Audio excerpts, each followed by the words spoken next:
Donc, la suite ne faites pas nécessairement. Je clique à côté de la page et je vais aller dans la palette des styles paragraphes pour vous rappeler que dans le style de paragraphe qui s'appelle corps du texte avec grande lettrine style imbriqué, je double-clique à droite, voilà, nous avons fait une lettrine en déterminant le nombre de lignes, le nombre de caractères, mais on n'a pas attribué de style ici, parce qu'on les a fait, les styles, on les a attribués par ici.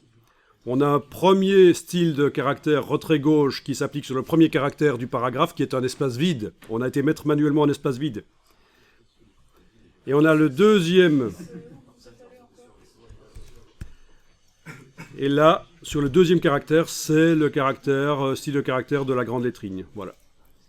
Donc ça, c'est ce que vous aviez fait. Il n'y a pas de problème. Et donc, si je veux appliquer ça ailleurs dans le document, c'est très facile. Il suffit que j'aille trouver un texte qui n'attend que ça. Eh oui. Je me prépare, je mets du déodorant sous les bras, je sors en discothèque, je cherche un texte qui n'attend que ça. Je rigole. Alors, voilà. Je clique sur le paragraphe. Arrêtez avec vos bêtises, franchement. Et j'applique le style, voilà. Grande lettrine avec style imbriqué. Attention, il ne faut pas oublier que le premier caractère du paragraphe doit être un espace. Espace, sinon ça ne marche pas. Bon, ça ne fonctionne pas comme je voudrais. J'ai sans doute pas mis l'espace au tout début du paragraphe. Il y a deux solutions pour s'en sortir à ce moment-là. Il existe dans InDesign un système qui s'appelle le mode éditeur. Le mode éditeur, c'est quelque chose qui vous permet de voir le texte sur lequel vous êtes en train de travailler, le voir de manière plus simple, sans l'application des polices, les effets spéciaux et tout. Et on peut aller jeter un coup d'œil là-dessus. Menu édition, modifier en mode éditeur. Très pratique quand vous voulez dans InDesign, parce que vous êtes à la fois l'auteur et le metteur en page, ce qui n'est pas toujours le cas. Mais vous êtes à la fois l'auteur et le metteur en page. Vous tapez, vous modifiez le texte, en même temps vous faites la mise en page. Et on imagine qu'à un certain endroit, vous avez du texte tout petit ou du texte qui est blanc sur fond. C'est pas toujours évident. Le mode éditeur vous permettra de bien lire ce que vous avez mis dans la mise en page.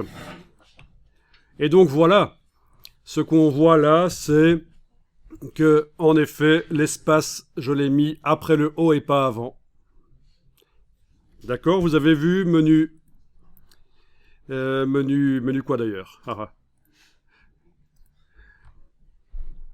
Menu édition, modifié en mode éditeur. Donc une solution pour que ça fonctionne, le style de paragraphe que j'ai mis là. On sait que je dois avoir un espace avant, donc je vais retirer l'espace qui est là, touche suppression, je vais en mettre un avant, et en temps réel, normalement, derrière, on voit ce que ça donne, et ça marche. Ça, c'était la première solution pour s'en sortir, le mode éditeur, pour être certain d'aller mettre l'espace au tout début du paragraphe. Autre solution, UTT, d'appliquer le style corps du texte body nouveau, d'aller mettre l'espace, et puis de revenir à grande lettrine style imbriqué. Voilà. D'accord ? Le fait de passer encore du texte nouveau, voilà, la lettrine disparaît et je peux aller mettre l'espace facilement là où je veux. Donc, il y a toujours des solutions. Enregistrer le document. Version 189.